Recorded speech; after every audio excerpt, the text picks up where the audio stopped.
राम राम राम हरे हरे, हरे कृष्ण कृष्ण कृष्ण हरे हरे, हरे राम राम राम हरे हरे, हरे कृष्ण कृष्ण कृष्ण हरे हरे, हरे राम राम राम हरे हरे, हरे कृष्ण कृष्ण कृष्ण हरे हरे, पुंडलीक वरदे हरी विठ्ठल श्री गुरु ज्ञानदेव तुकाराम पंढरीनाथ भगवान की जय, माऊली ज्ञानेश्वर महाराज की जय, जगद्गुरु तुकाराम महाराज की जय, ब्रह्मनिष्ठ गुरुवर्य रंगनाथ महाराज की जय, श्री विनायकं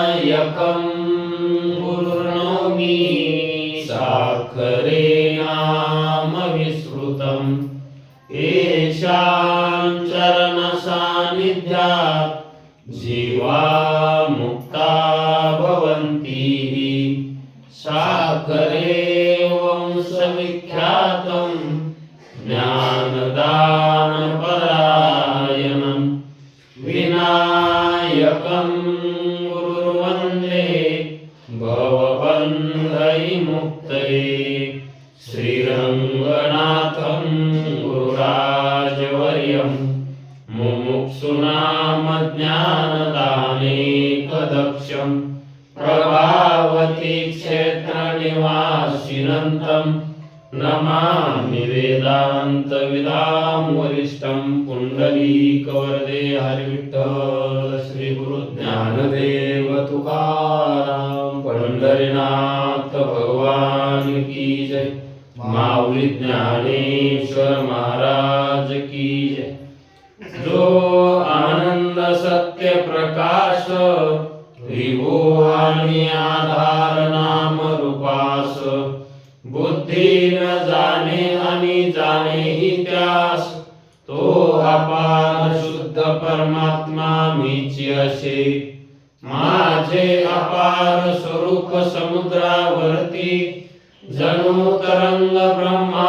विष्णू महेश गणपती, सूर्य चंद्र वरुण यम मिरविती, देवी कुबेर ही तैसेची, जो सर्वज्ञ आणि दयाघन, मुनी हृदयी ज्याचे करीती ध्यान, त्याचे बुद्धी उपाधी करुण, मिथ्या भान मजची माझे होतसे, ज्याच्या ज्ञाने भाषे जगत, जसा दोरीवरी सर्प दिसत, परी दोई ठाईना सर्प जगत, ते स्वतंत्र आणि स्वयं ब्रह्म मीची असे, पुण्य पुरुषी सदैव निष्काम, बोध प्राप्ती कारणे भजावा राम, तो मीची आहे आत्माप्त काम, तरी नमन कवना करावे म्या, जयांचे केले स्मरण, सकल विद्येचे होय आदिकरण,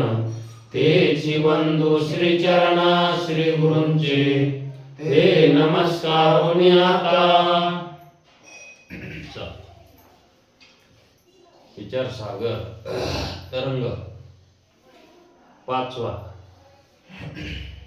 परिच्छेद 9. जगत उत्पत्तीच्या क्रमाविषयी प्रश्न व उत्तर. या अगोदर जे उत्पन्न होतं ते अधिष्ठाना वाचून उत्पन्न होत नाही. उत्पत्तीला अधिष्ठान असावं लागतं. मिथ्या पदार्थ उत्पत्तीसाठी मिथ्या पदार्थाला अधिष्ठानभूत असणार एक पदार्थ की ज्याचं अधिष्ठान आहे, ते अधिष्ठान असल्या वाचून त्याची उत्पत्ती होतच नाही. मग जे उत्पन्न होतं ते ज्याच्या अज्ञानानं उत्पन्न होतं, त्याच्याच ज्ञानानं त्याची निवृत्ती होत असते. ज्याच्यापासून जे उत्पन्न होतं, कशामुळं होतं तर त्याच्या अज्ञानामुळं होतं, आणि मग त्याच्याच ज्ञानानं उत्पन्न झालेल्याची निवृत्ती होत असते. उत्पत्ती होणे, निवृत्ती होणे असा जो प्रपंच होतो, व्यवहार होतो, हा वास्तविक होतच नसतो. पण ज्याला उत्पत्ती झाली असा व्यवहार होतो ज्याच्याकडून, त्याच्याच ठिकाणी अज्ञान मानावं लागतं. प्रतीतीला आलंय म्हणून अज्ञान मानावं लागतं. म्हणून अज्ञानाचा स्वीकार करावा लागतो. अज्ञानाच्या स्वीकारा वाचून उत्पत्तीची संगती लागतच नाही, कशानच लागत नाही. दोरीचं अज्ञान मानल्याशिवाय सर्पाची उत्पत्तीची संगतीच लागत नाही. आणि जर अज्ञानाचा स्वीकार तिथे नाहीच केला तर सर्पाच्या प्रतीतीला कारण काय सांगावं? कारण दुसरं तिथं काही नाहीच, तर तिथं कारण द्यायला तरी काय उरत आहे? मग एकच कारण आहे की ज्या ठिकाणी आपल्याला सर्पाची प्रतीती आली होती त्या ठिकाणी दोरी प्रतीतीला येते. शेवटी काय होतं? दोरीचं तिथं ज्ञान होतं आणि सर्पाची निवृत्ती होते. मग जो सर्पाची उत्पत्ती झाली होती ती दोरीवरच झाली होती. दोरच सर्प झाला होता.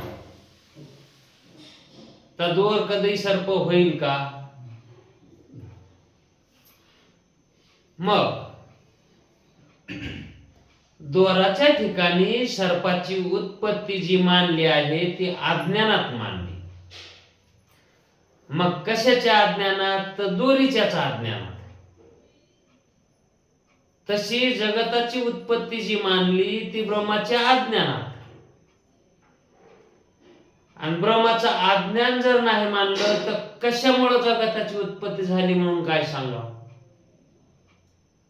मग उत्पत्तीला जे कारण आहे ते अज्ञानच आहे. आणि तेही जे उत्पन्न झालं आहे त्याचं जे अधिष्ठान आहे किंवा ते ज्याच्यावर दिसायले ते माहित नसणं. तसं जगत हे ब्रह्मावरच दिसायले. आणि कशाला दिसायले? तर ब्रह्माच्या अज्ञानामुळे दिसायले. मग ब्रह्माचं ज्ञान झाल्यावर जगत दिसूच नाही, तरी पण जगत दिसत. त्या दिसण्याला, जगताच्या दिसण्याला काहीही अर्थ उरत नाही. कारण जो प्रतीतीला पदार्थ येतो तो पदार्थ दिसायलाय म्हणून तो सत्य ठरत नाही. सत्य फक्त ब्रह्मच आहे आणि बाकी सर्व मिथ्या आहे. मग प्रतीती जरी दिसत असली, येत असली, तरी ती प्रतीती ही अनिर्वचनीय मिथ्या आहे असा ज्ञानानं त्या उत्पन्न झालेल्या पदार्थाचा निर्वाह करता येतो, संगती लावता येते.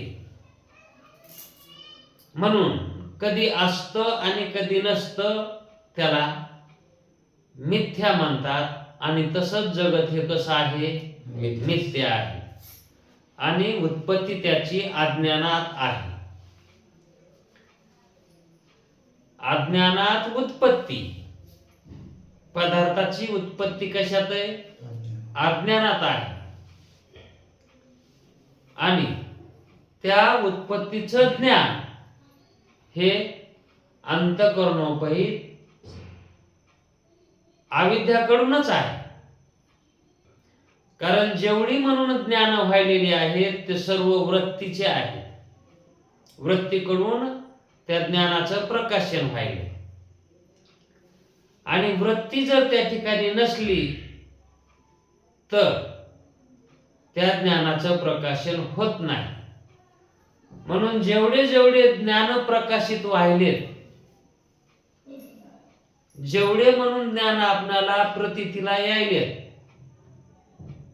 तेवढे वृत्तीकडूनच व्हायलेत. आणि ते ज्ञान वास्तविक सत्य नाही. ते ज्ञान कसे वृत्तीजन्य आहेत. कारण वृत्ती जड आहे आणि जड वृत्तीकडून जे जे प्रकाशित होतं ते मिथ्याचं असतं. मग मी ब्रह्मरूप आहे हे जरी वृत्तीला ज्ञान होत असेल तरी पण मिथ्याच आहे. कारण ब्रह्माचं प्रकाशन कोणीही करू शकत नाही, कोणाकडून होतही नाही. कारण ब्रह्म स्वयं प्रकाशित आहे आणि ते दुसऱ्याच्या कक्षेत जाऊन त्याची प्रकाशनता करण्यासाठी इतकं ते हलकट नाही. त्याचं कोणी प्रकाशनही करत नाही आणि तेही कुणाचं प्रकाशन करत नाही.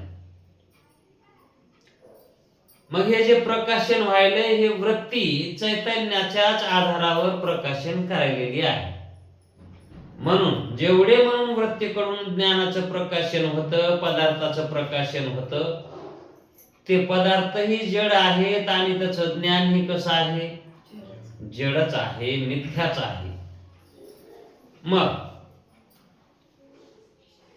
ज्याच्या अज्ञानानं म्हणजे ब्रह्माच्या अज्ञानानं ज्याचं प्रकाशन होतंय, उत्पत्ती होती आहे असं वाटतंय, ते सर्व मिथ्या आहे, कल्पित आहे. आणि ब्रह्मच एक सत्य आहे, ती पारमार्थिक सत्ता आहे त्याची. आणि बाकी सर्व व्यावहारिक सत्तेमध्ये काही प्रातिभाषिक सत्तेमध्ये मोडल्या जाते. तसं मग आता जगताची उत्पत्ती ही कशी आहे, जे दिसायले जगत त्याची काहीतरी वाट लागली पाहिजे, काहीतरी संगती लावावी लागेल. सर्प दोरीवर प्रतीतीला आला, भले विचार करून तिथे सर्प नाही असं ठरलं जरी असलं तरी पण तो दिसला का, कशामुळे दिसला याचं कारण जरी आपल्याला माहित असलं तरी पण ते चौथ्या तरंगामध्ये आपण त्याचं कारण पाहिले. पण पाचव्या तरंगामध्ये अदृष्टीला कशा प्रकारे बोध करतात ते आता पाहायचं आहे. इथंही तोच प्रकार तसाच घेतलाय. चौथ्या तरंगामध्ये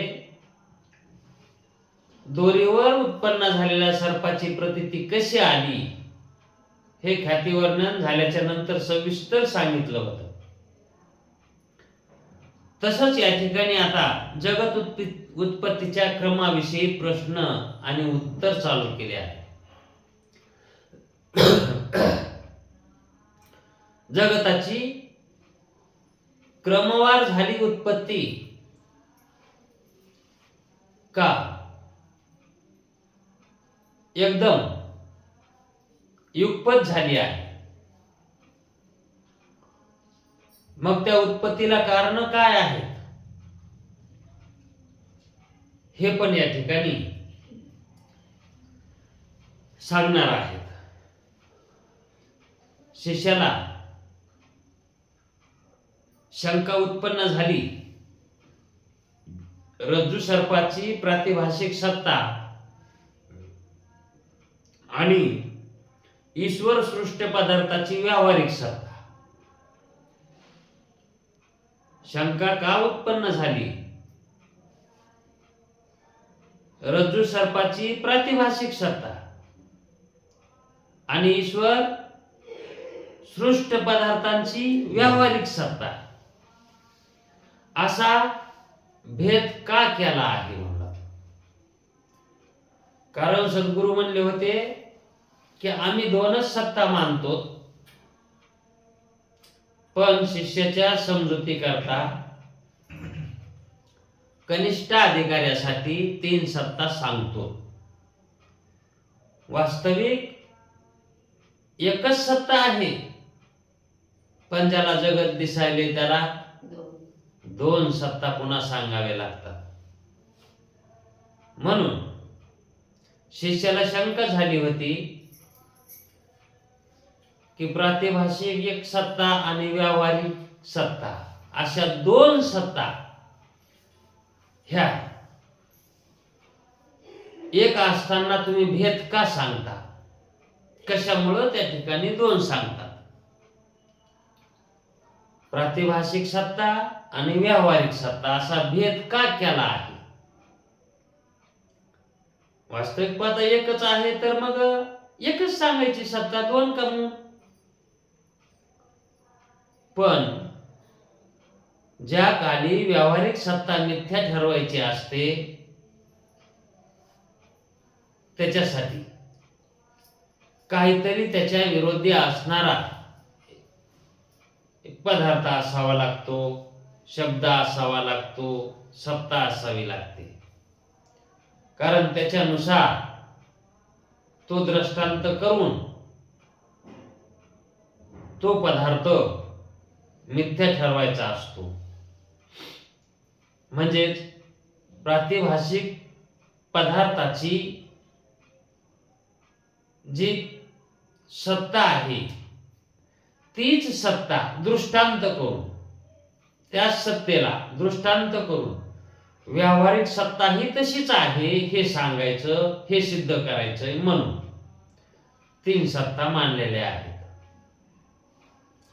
आणि जर एकच सत्ता जर समजा व्यावहारिक सत्ता दोन्हीची एकच मानली, प्रातिभाषिक आणि व्यावहारिक, तर जागृती मिथ्या करण्यासाठी उपपत्ती म्हणून, दृष्टांत म्हणून काय घ्यावा लागला असतं. म्हणून प्रातिभाषिक आणि व्यावहारिक अशा 2 सत्ता भेद करून सांगितल्या आहेत. शिष्य म्हणतो,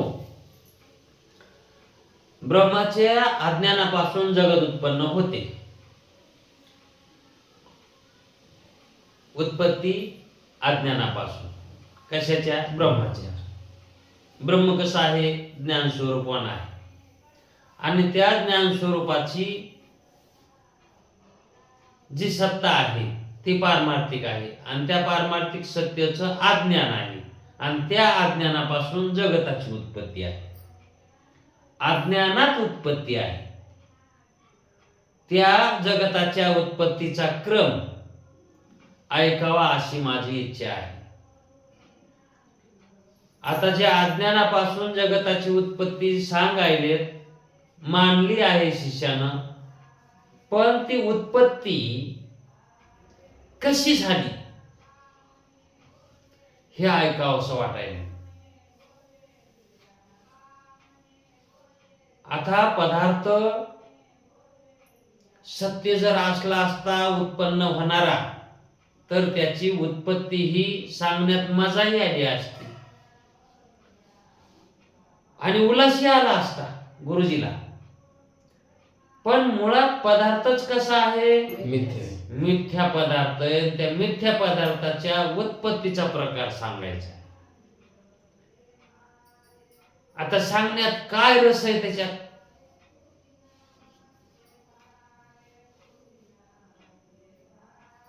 अहो, खरी गोष्ट असली, एखादी खरी घटना घडलेली असली, तर ती घटना कोणी सांगू लागला तर माणूस कान देऊन ऐकत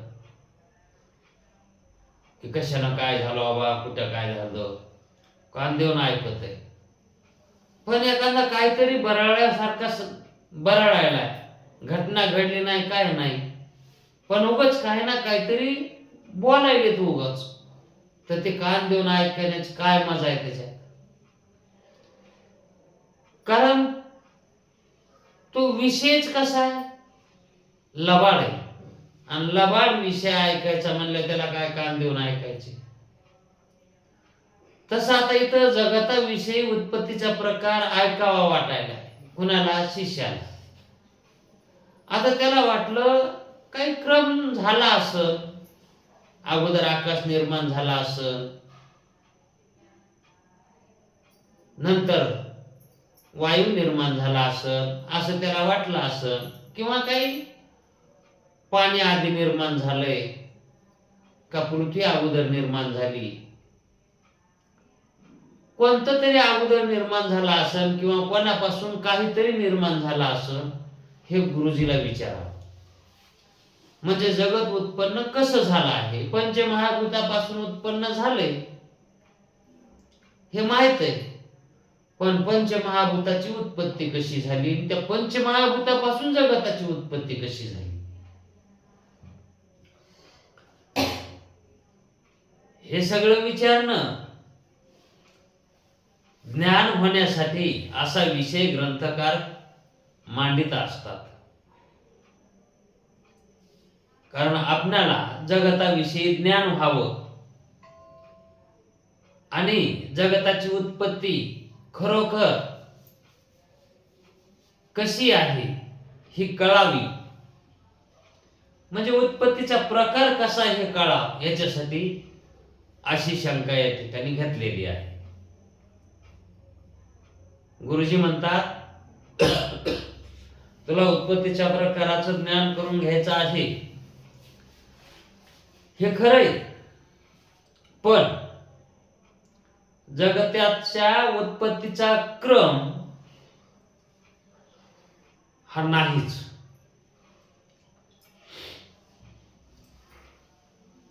मुदला जगत मिथ्या आहे. जगत कसं आहे आणि मिथ्या पदार्थाला क्रम असतो का? म्हणजे ते कशापासून तरी निर्माण झालेलं असावं, कोण्या तरी दुसऱ्या पदार्थापासून. त्याची उत्पत्तीच अज्ञानात आहे. त्याची उत्पत्तीच कशात आहे? अज्ञानात आहे. आणि मग अज्ञानात उत्पन्न झालेल्या पदार्थाचा क्रम कसा सांगावा? स्वप्नामध्ये आपणाला हे स्वप्न का पडतं, का उत्पन्न होतं स्वप्न? झोप आली तर, झोपच जर नाही आली तर स्वप्न पडतच नाही. मग झोप त्याला कारण आहे, उपादान कारण काय आहे का? आणि झोपच जर नाही आली तर स्वप्नच पडत नाही. मग झोपीमध्ये स्वप्न पडतात तर त्या स्वप्नामध्ये दिसणारे पंचमहाभूत याचे आपल्याला ज्ञान होतंय की तिथेही ऊन असतंय, वारा असतो, अग्नी असतो, पृथ्वी असते. पंचमहाभूत तिथं प्रतीला येतात. मग तिथले पंचमहाभूत हे काय बाऱ्यानं उत्पन्न होतात का? एकदाच उत्पन्न होतात आणि एकदाच मावळून जातात. या अगोदरच तुम्हाला सांगितलं होतं की आजोबाई असतो स्वप्नात, त्या आजोबाचा मुलगा असतो आणि त्या मुलाचाही मुलगा असतो. तिघही दिसतात, पण तिघाची पाहताना वय कमी जास्त दिसतात. स्वप्नात ते तिघ पाहताना कमी जास्त वयाचे दिसतात. आणि त्या ठिकाणी त्या मुलाला कारण त्याचा बापही वाटतो आणि त्या मुलाच्या बापाच्या उत्पत्तीला कारण त्याचा बाप वाटतो. एकूण एकाला त्या ठिकाणी कारणही वाटतात आणि कार्यही दिसतात. कार्य कारणता स्वप्नामध्येही प्रतीतीला येते. मग खरोखर तिथं कार्यकारणता आहे का? दिसती म्हणून आहे मानायची का? मग तस क्रमा वाचून ह्या जगताची उत्पत्ती होते. इथं काही क्रम लावता येत नाही असं नाही, लावता येते क्रम, पण तो लावण्याचा उद्देश निराळा आहे. क्रम लावलाय, सांगितलाय, पण तो क्रम आहे म्हणून सांगितलाय असं नाही. जसं आता आकाश हे सगळ्या भूतामध्ये मोठं भूत आहे. आकाश हे सगळ्या भूतामध्ये मोठं भूत आहे आणि त्या आकाशापेक्षा लहान पुन्हा वायू आहे आणि वायूपेक्षा पुन्हा अग्नी आहे. अग्नीपेक्षा जल आहे, जलापेक्षा पृथ्वी ही लहान आहे. पृथ्वी लहान असल्यामुळं पृथ्वीला अस्तित्व पाण्यातच आहे आणि अग्नीपेक्षा पाणी लहान असल्यामुळं अग्नीलाही पाण्यालाही अस्तित्व अग्नीचंच आहे आणि अग्नीलाही अस्तित्व वायूचं आहे आणि वायूलाही हिंडण्या फिरण्यासाठी आकाशच लागतं. असं जरी आपल्याला या ठिकाणी दिसत असलं तरी पण हे सर्व अनिर्वचनीय प्रतीतीला यायलेलं आहे. वास्तविक सत्य नाही. प्रतीतीला याले म्हणून सत्यच मानायचं असा अट्टहास आपण करू नये. वृत्तीला जरी प्रतीतीत होत असलं, वृत्तीनं जरी आपल्याला प्रतीतीत होत असलं तरी आपल्याला कळायला पाहिजे. वृत्ती जरी तशी दाखवीत असली तरी पण त्या वृत्तीतल्या चिदाभासाला कळायला पाहिजे की वृत्तीमध्ये जेवढे म्हणून ज्ञान होतात ती ज्ञान इंद्रियाद्वारा व्हायलेत आणि सगळे ज्ञान हे कसे आहेत? अनिर्वचनीय मिथ्य आहे. हे सत्य ज्ञान नाही. मग गुरुजी म्हणाले की तुला ह्या जगत उत्पत्तीचा प्रकार सांगायचा आहे, पण या सांगण्यामध्ये काय तेवढा काही मला इंटरेस्ट वाटत नाही, तेवढा काय माझा भाव नाही सांगण्यात. पण आता तुला सांगायचंच म्हणल्यावर सांगू, पण क्रम मात्र मुळीच नाही. याच्यापासून हे झालं आणि त्याच्यापासून ते झालं असा काही क्रम नाही. आकाशापासून वायूची उत्पत्ती आणि वायूच्या उत्पत्तीपासून कार्यरूप, वायूपासून वायूच्या कार्यापासून अग्नी आणि अग्नीमध्येच परिणाम किंवा कार्य म्हणून पाणी जल आहे असं जरी दिसत असलं तरी तसं काही नाही, हे लक्षात राहू दे. पण दिसतंय बर का तसं, थोडीशी गरमी वाढली की वाटते पाऊस येते आता, हे गेलं. हो. पण असा काही इथं निश्चित तसा नियम करताच येत नाही. आता पृथ्वी जड आहे का हलकी आहे? पृथ्वी जड आहे की जड? आपण जर पाण्यामध्ये दगड टाकला तर ते तरंगत का? बुडतोय ना. बुडतोय. आणि पृथ्वी कशात आहे? पाण्यातच आहे. आणि का म्हणून बुडत नसत? बुडायला पाहिजे का? पण बुडत नाही.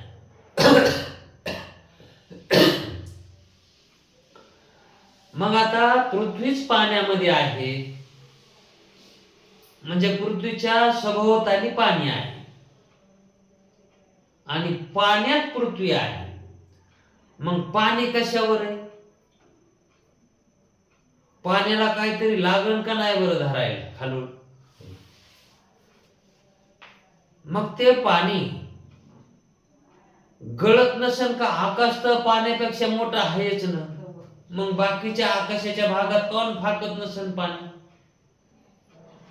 नाही फाकलं. पाण्याचा जसा थेंब असतो का गोल, तसा पाण्याचा गोल थेंब आहे आणि त्या थेंबामध्ये पृथ्वी वरच्या टोकावर भोपळ्यासारखी तरंगायली. आणि तो पाण्याचा थेंब जो आहे तो थेंब कशात आहे? अग्नीत आहे. त्या पाण्याची वाफ होऊन पाणी नसतं का जळून गेलं त्या अग्नीनं? आणि तो अग्नी कशाच्या जीवावर येते?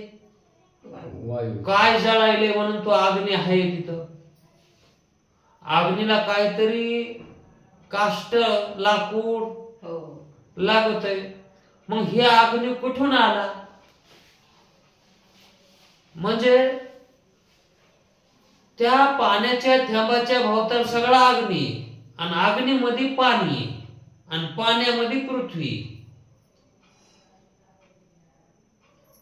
मग त्या अग्नीनं पाणी का गरम व्हाय नाही? आणि गरम होऊन त्या पाण्याची वाफ होऊन ते पाणी आटून जायला पाहिजे होतं. पण अनादी कालापासून पाणी जशाला तसंच आहे.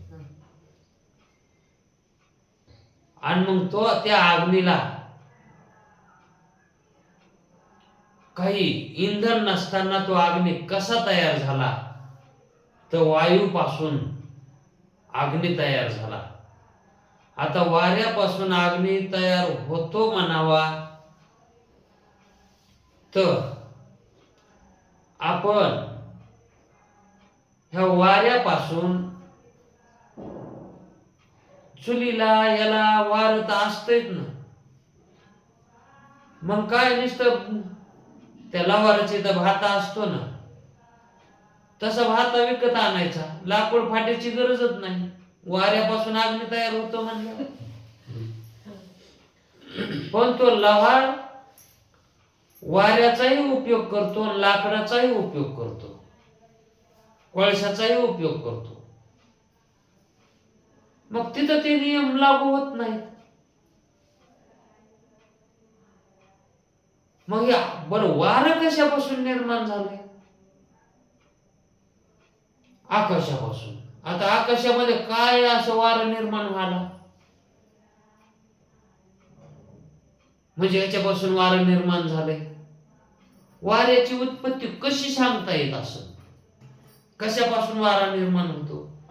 आता इथं तर त्याच्यात दुसरं कोणतंच नाही ना. आता आकाशच आहे. अग्नीपासून म्हणावं तर अग्नी वाऱ्यापेक्षा कमी आहे. कारण लहान तत्वापासून मोठं तत्व बनत नाही. मोठ्या तत्वापासून लहान तत्व बनन व्हावा. तसं मग वारं जे उत्पत्ती होती ते आकाशापासून कशी मानायची? आणि आकाशाची उत्पत्ती तरी कशापासून झाली? असं काय कोणतं एखादं पदार्थ आहे की त्याच्यापासून आकाशाची निर्माण झालं आकाश? तर शास्त्र म्हणतंय हे पंचमहाभूत मायापासून निर्माण झाली. आता माया काय आहे? कल्पित आहे. हो, माया म्हणजे काय? अघटित घटना करणारी, म्हणजे जे करता येत नाही ते करून दाखविणारी, जे होत नाही ते करून दाखविणारी, जे नसतंय पण ते दाखविती, नसतंय पण दाखविती. आता काय नसतंय इथं? तर हे जगत नसतंय. जगताला उत्पन्न होण्यासाठी पंचमहाभूत लागते, तर पंचमहाभूत हे मायापासून निर्माण झाले. मग माया कशापासून निर्माण झाली?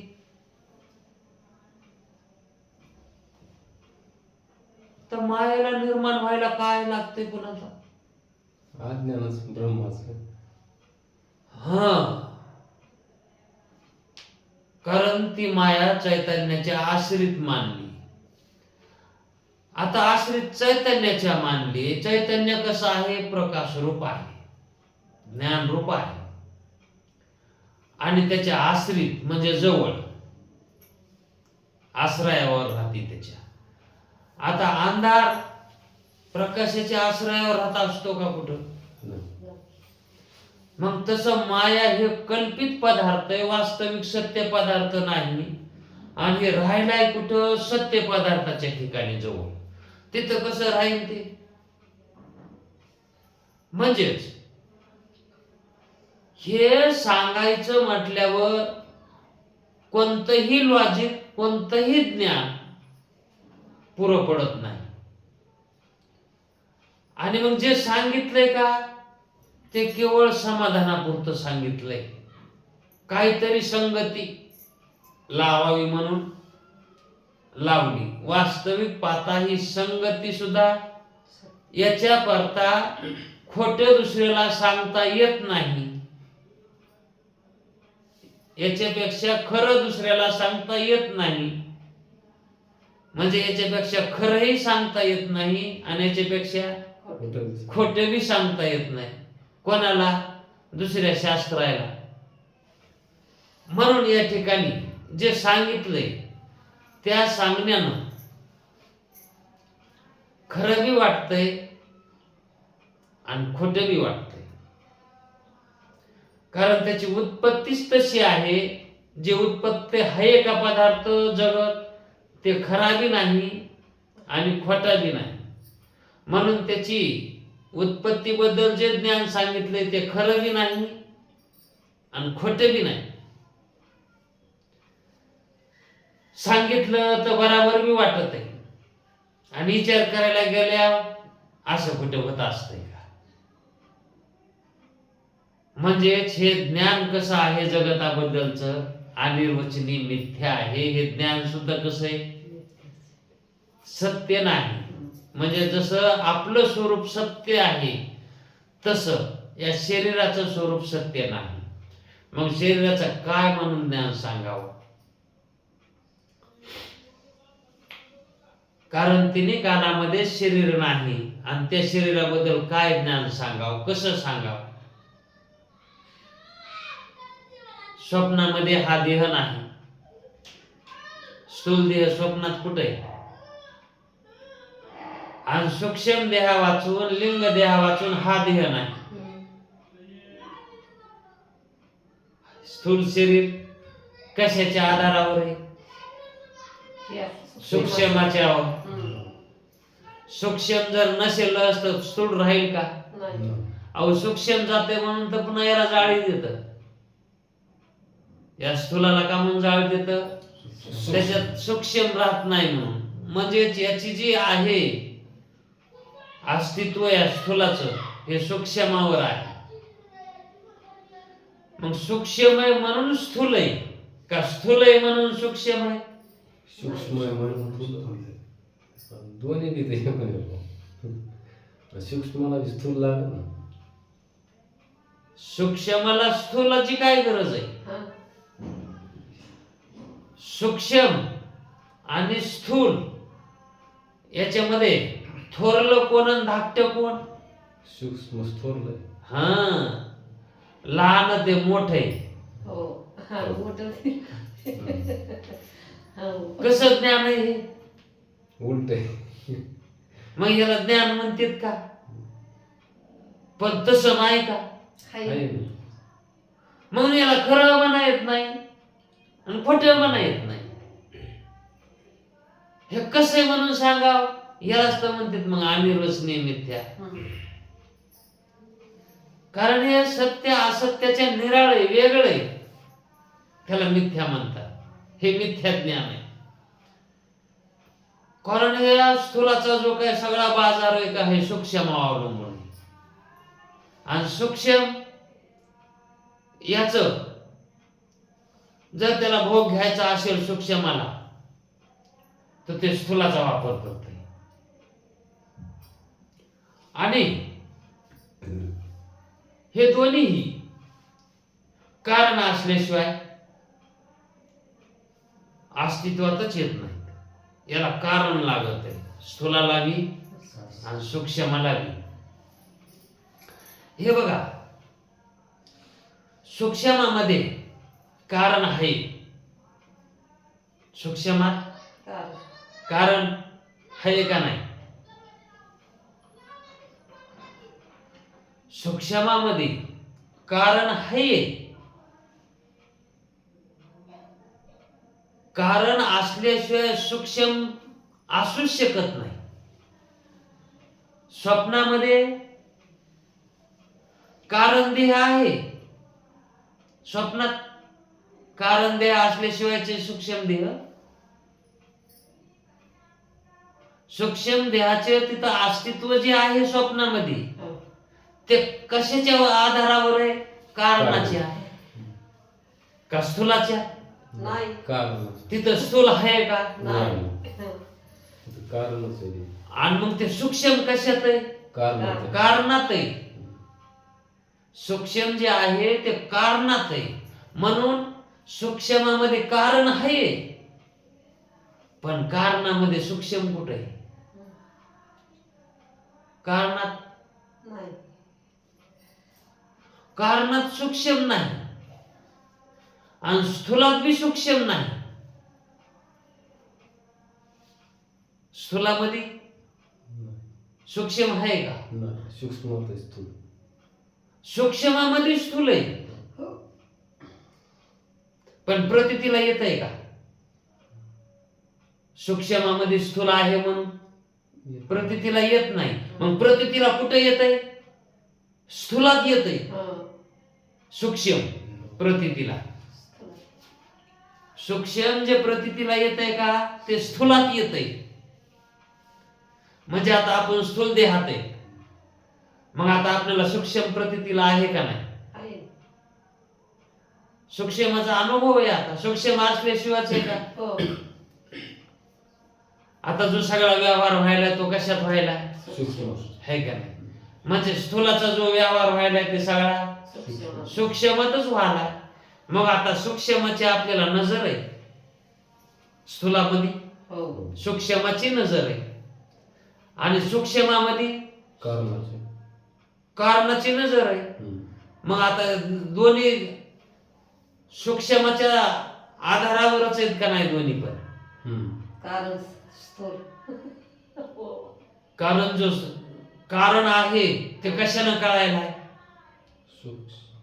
कारण देह कशानं कळायला? कारणानं कारण देह कळत आहे का? नाही. झोपेत आपला देह कळत आहे का आपल्याला? नाही. ते सूक्ष्मावरून काढावं लागतंय कारण आहे म्हणून. कार्यावरून कारणाची सिद्धी. आता कारणाची सिद्धी कार्यावर होत असते का?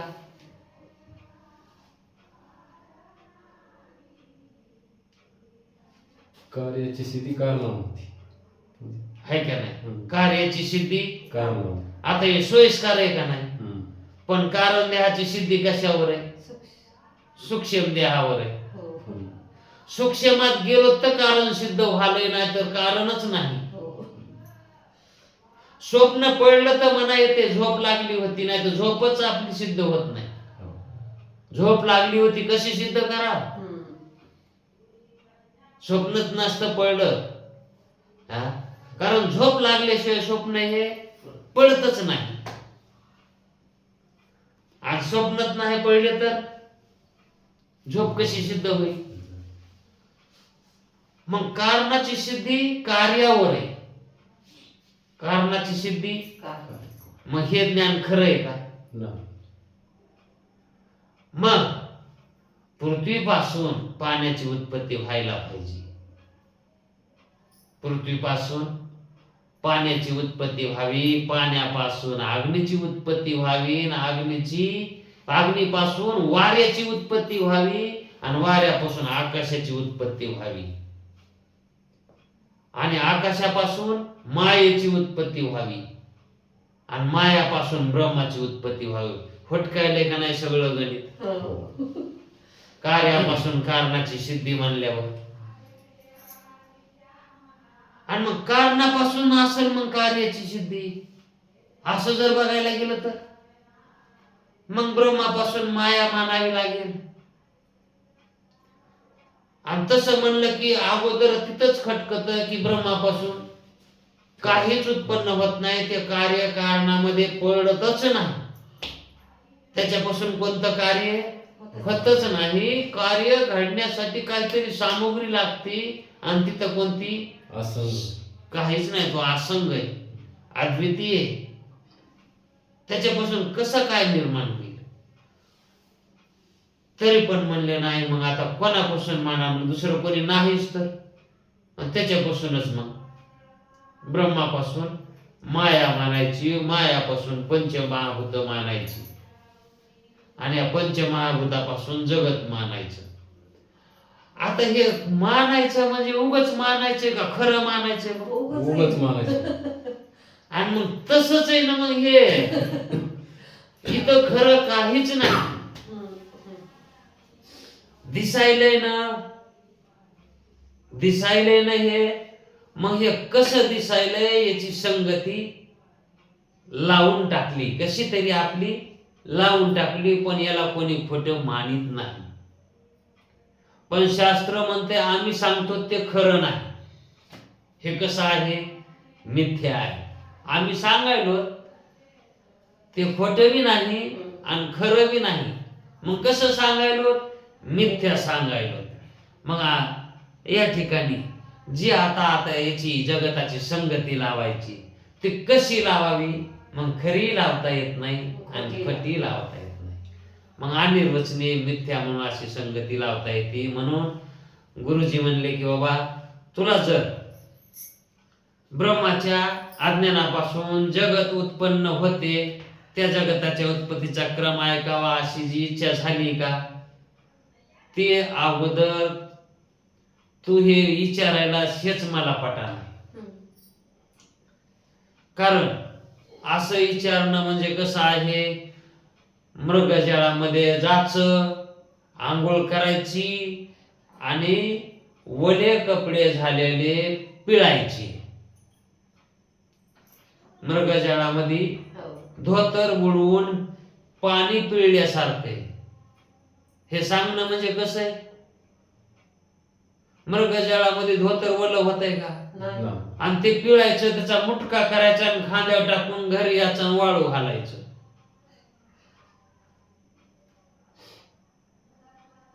आता मृगजळात कुठं आंघोळ करायला कुठं गेला? मृगजळाच्या नदीत. आणि तिथं मग ते ओलं झालेलं धोतर, त्याचा मुटका तसाच आणला खांद्यावर, आणि ते पाणी त्याचं वगळू लागलं, म्हणून पुन्हा कच काढून पिळलं, आणि त्याच्यातलं पाणी काढलं. हे बोलणं कसं आहे? मृगजळातून कुठे पाणी निघत आहे का? नाही. तसं गुरुजी म्हणते खरोखर जगाच्या उत्पत्तीचा क्रम मुळीच नाही. याचा क्रम नाहीच. कारण चौथ्या तरंगात प्रथम अजातवाद सांगितला आहे, आणि आता क्रम आम्ही सांगायचा म्हणजे अगोदर अजातवाद सांगितला का नाही? जगत नाहीच म्हणून सांगितलंय. होणे शक्य नाही, कदा कल्पांती घडेना, असं घडतच नाही. आम्ही अजातवाद आधीच सांगितलं, आणि आता त्याच्याविषयी क्रम सांगायचा म्हणल्यावर एखाद्या संन्याशाला किती मुलं आहेत आणि जर त्याला 4 मुलं असतील तर कोणता पहिला, कोणता थोरला, कोणता धाकटा, कोणता मधवा हे सांगा. आता संन्यासी त्याला मुलत नाही तर पुन्हा त्याचे थोरला धाकटा कुठून सांगू? धाकटा कोणता आणि थोरला कोणता काय सांगा, कसं सांगावी. संन्यासाला नसतातच ना. तसं ब्रह्माच्या ठिकाणी जगताची उत्पत्तीच नसते. जगत झालंच नाही तर त्याच्या उत्पत्तीचा प्रकार काय म्हणून सांगा. मग 4थ्या तरंगात आम्ही अजातवाद सांगितलाय. म्हणून त्याच्या क्रमाचा विचार करणे म्हणजे मृगजलामध्ये वस्त्र भिजून पिळण्याचा प्रयत्न करण्यासारखाच आहे. मृगजळामध्ये वस्त्र बुडवून पिळण्यासारखंच आहे. आता वेदामध्ये निरनिराळ्या रीतीने जगत उत्पत्ती सांगितली आहे ती अशी. वेदामध्ये निरनिराळ्या प्रकाराने उत्पत्ती सांगितली. आता निरनिराळ्या प्रकार सांगितले, एकच प्रकार सांगायचा असताना खरं नाही म्हणून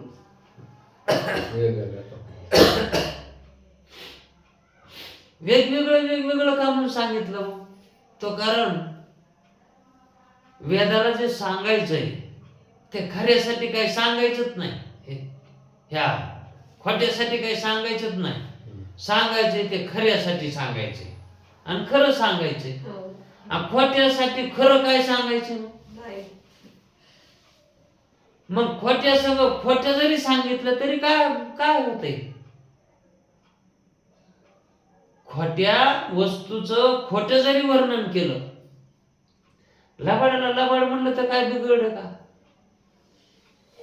खऱ्याला लबाड म्हणू नये, लबाडाला लबाड म्हणलं तर काय बिघडत नाही, है का नाही? पण लबाडाला लबाड म्हणणं हे खरंय. लबाडाला लबाड म्हणणं खरंय का नाही? खरं. आणि जे लबाड नाही आणि त्याला खरंय म्हणणं हे खरंय का नाही? मग लबाडाला लबाड म्हणणं हे बी खरंय आणि जे खरं आहे त्याला खरं म्हणणं हे बी खरंय. मग लबाड बी खरा होईल, लबाडाला लबाड म्हणणं हे बी खरं होईल आणि खऱ्याला खरं म्हणणं हे बी खरं होईल ना. मग लबाडाला म्हणणं बी लबाड म्हणणं हे बी खरं आहे. मग लबाड कसा व्हायला? खरं आहे. आणि खरा बी खरंच आहे. मग कुठे निवड पडायला लागलाय? पण लबाडाला लबाड म्हणणं हे जरी खरं असलं तर ते खऱ्यानं खरं नाही. लबाडाला लबाड म्हणणं हे खरे. ते लबाडाचं, त्या लबाड काय म्हणायचे, त्याचं काय वर्णन करायचं, लबाडाचं काय वर्णन करायचंय? मग त्या लबाडाला काही बी म्हणा ना तुम्ही, किती दोषानं त्याचं वर्णन करा, ते लबाडच. लबाडच आहे ते. त्याच्या गुणानं त्याचं वर्णन करायचं नाही. लबाडाचं जे वर्णन करायचं ते गुणानं करायचं.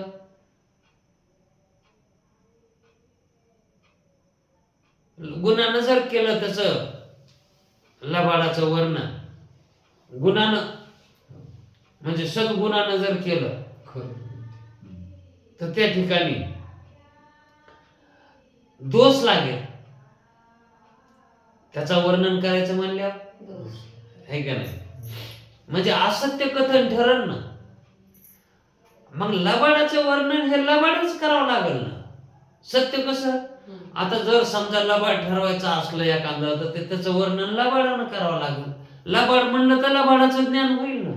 लबाडाला हा लबाड आहे असं जर समजा सांगायचं म्हणलं, काय सांगा, कसं सांगा? हा खरा लबाड आहे असं म्हणायचं का? नाही, लबाडच म्हणावं. आता लबाडाची ओळख करून द्यायची. समजा एखाद्याचं लबाड नाव आहे, त्याचं त्या ओळख करून द्यायची म्हणलं त्याला म्हणावं लागेल का नाही हे लबाड आहे, लबाड राव आहे, हे लबाडच म्हणावं लागेल ना त्याला. तसं आता संसाराची ओळख करून द्यायची, जगताची ओळख करून द्यायची. आता या जगताची ओळख करून द्यायची म्हणले आता कसं सांगावं?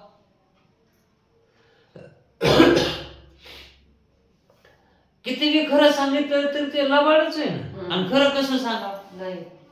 मग एक वर्णन कसं करावं त्याचं? नाना प्रकारचं वर्णन करणं याचाच अर्थ काय? एक लक्षण न सांगणं, नाना लक्षणानं सांगणं, हे कसं आहे म्हणून सांगता न येणं. जगत उत्पत्तीचा प्रकार हे सांगता वेळस एका नियमानं न सांगणं, याचाच अर्थ काय होतो की ते नियमामध्येच नाही. ते कसं आहे? नियमाच्या बाहेर येते. त्याच्याबद्दल काही नियमच करा येत नाही. अनियमित जे असतंय का त्याचा नियमन करताच येत नाही. त्याचा नियम काय सांगा? आता संसार हा नियमात आहे का? म्हणजे अनियमित आहे. कधी असतो आणि कधी नसतो, त्याला म्हणतात अनियमित. आणि नियमित कशाला म्हणतात? जे सदा असतंय त्याला म्हणायचं नियमित. आता नियमित कोण आहे? परमात्मा आहे. तो तिन्ही काळात आहे. आणि प्रपंच संसार कसा आहे? तिन्ही काळात आहे का? नाही. मग तो अनियमित आहे का नाही? मग अनियमिताचं वर्णन अनियमित म्हणूनच करावं लागेल ना. मग त्याच्या नियमामध्ये कसं बसवावं त्याला? म्हणून वेदानं काय केलंय? उपनिषदामध्ये काही छांदोग्य उपनिषद आहे, त्या उपनिषदामध्ये हे जगताची उत्पत्ती 3 पंचमहाभूतापासून सांगितली. अग्नी, जल आणि पृथ्वी, ह्या तिन्ही पासून जगताची उत्पत्ती सांगितली. म्हणजे त्यांनी ही त्रिपुटी घेतली. अग्नी, जल आणि पृथ्वी, ह्या तिन्ही मधून उत्पन्न होतंय का हो जगत? कारण उत्पत्ती पंचमहाभूताची सांगितलेली आहे आणि ह्या याच्यामध्ये किती? 3च भूतापासून उत्पत्ती सांगितली. मग ते 3मधूनच का म्हणून सांगितली? खोटं वर्णन करायचं. हा, कारण वाचणाऱ्याला कळाव की याचं वर्णन करण्यामध्ये, जगताचं वर्णन करण्यामध्ये याचं मतच नाही. त्या अर्थी ना अशी उत्पत्ती सांगितली. म्हणून छांदोग्यात सद्रूप परमात्म्यापासून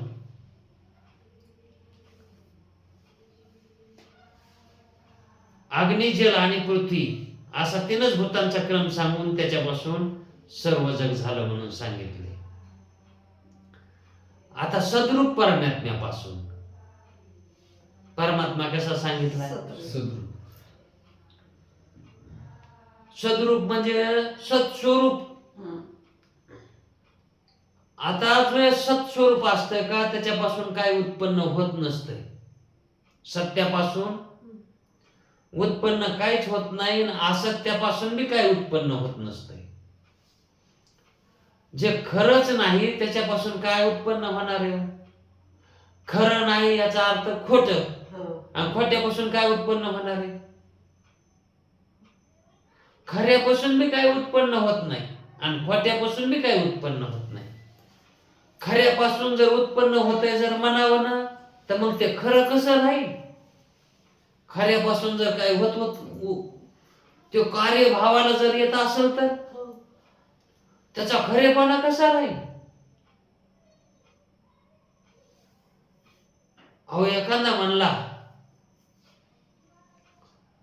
हा जो मुलगा आहे ना हा माझाच आहे पण मी संन्यासी. हा मुलगा माझाच आहे पण मी संन्यासी. म्हणजे बाळाचा बाप ब्रह्मचारी. आता हे विधान योग्य वाटतंय का? बाळाचा बाप ब्रह्मचारी. आता ब्रह्मचारी जर बाप असेल तर त्याला मूल कसं होईल? मग आता ब्रह्मचारी म्हणण्यामध्ये सत्स्वरूप, ब्रह्म कसं आहे? सत्स्वरूप आहे. त्याच्यामध्ये क्रिया होत नाही, ते विकाराला पावत नाही, अविकारी आहे. आणि विकार जर झाला तरच त्या ठिकाणी काहीतरी कार्यभावाला येईल ते. आणि ज्याच्यात विकारच काही होत नाही ते कार्य कसं होईल? सोनं असेल तर दागिने करता येतील, सोनच नसलं तर दागिने कशाचे करावे? आकार जो द्यायचा आहे तो कोणता तरी धातू लागेल ना. तसं ब्रह्म हे एक असा धातू आहे की तो निर्गुण आणि निराकार असा धातू येतो. आणि त्याच्यापासून टाइम झाला, त्याच्यापासून कसे दागिने तयार करता येतील, कसे होतील तिथं दागिने तयार त्या ब्रह्मामध्ये? म्हणजे जगत कसं निर्माण होईल त्याच्यामध्ये, निर्गुण निराकारामध्ये कसं होईल? मग सद्रूप परमात्म्यापासून, परमात्मा हे कसा सांगितलाय बघा, सद्रूप सांगितलाय. कारण असद्रूप जर सांगावं तर असद्रूपापासून कसं होईल? पण इथं सांगायचे म्हणल्यावर सद्रूप म्हणले म्हणजे कसं कथन व्हावे? सद्रूप परमात्म्यापासून जगताची उत्पत्ती झाली. म्हणजे अग्नी, जल आणि पृथ्वी ह्या 3 तत्वांची उत्पत्ती सद्रूप परमात्म्यापासून झाली आणि त्याच्यापासून जगत निर्माण झाले. मग हे केवळ मानायचे, आपल्याला प्रतीला आलंय, आपण मानायलोत ना, त्याच्यानुसार काहीतरी सांगायचंय. पण हे सांगणं खरं नाही, हे सांगायचं. आणि तैत्तिरीय उपनिषदामध्ये पंचमहाभूतापासून उत्पत्ती सांगितली. आकाश, वायू, अग्नी, जल आणि पृथ्वी यांच्यापासून उत्पत्ती सांगितली आहे आणि क्रमानं सांगितली पुन्हा. आणि त्यापासून जगत झालं म्हणून सांगितली. आणि ऐतेरे आणखी एक उपनिषद आहे, ऐतेरे. याच्यामध्ये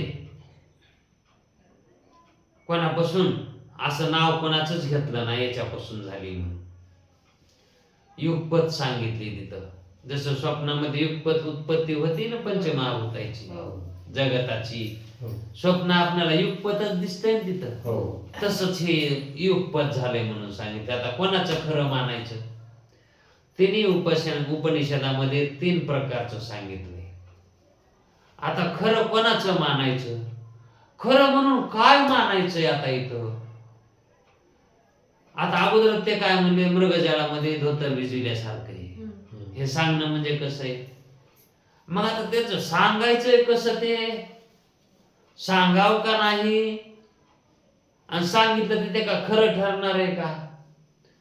मग ते खरं बी ठरून येईल, खोटं बी ठरून येईल असं सांगायले. तर सांगायलेत कसं? त्याच्यापासून काहीतरी आपल्याला दुसराच फायदा व्हावा असं सांगायचंय त्याला. चांगला मजेशीर याच्यामध्ये प्रसंग सांगितलाय की जगत उत्पत्तीविषयी श्रुती वाक्यांचं तात्पर्य. मग श्रुतीमध्ये, वेदामध्ये तात्पर्य काय आहे याचं, हे सांगण्याचं, वेगवेगळं सांगण्याचं. या उपनिषदामध्ये तसं वेगळंच सांगितलंय. 3 पंचमहाभूतापासूनच झाली, 3 भूतापासूनच झाली, कुठं 5 भूतापासून झाली, कुठं भूताचा त्या ठिकाणी संबंधच नाही, असं का म्हणून सांगितलंय. याच्याबद्दल आणखी पुढे सांगणार ते उद्याच्या वेळात. पुंडलिक वरदे हरी विठ्ठल श्री